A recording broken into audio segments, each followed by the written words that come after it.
শ্রীরামকৃষ্ণ নরেন্দ্রের প্রতি। নরেন্দ্র, তুই কি বলিস?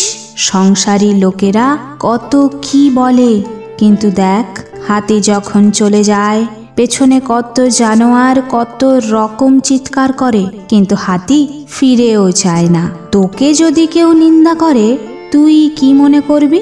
নরেন্দ্র, আমি মনে করব কুকুর ঘেউ ঘেউ করছে। শ্রীরামকৃষ্ণ সহাস্যে। না রে, অত দূর নয়। সকলের হাস্য। ঈশ্বর সর্বভূতে আছেন, তবে ভালো লোকের সঙ্গে মাখামাখি চলে, মন্দ লোকের কাছ থেকে তফাৎ থাকতে হয়। বাঘের ভিতরেও নারায়ণ আছেন, তা বলে বাঘকে আলিঙ্গন করা চলে না। সকলের হাস্য।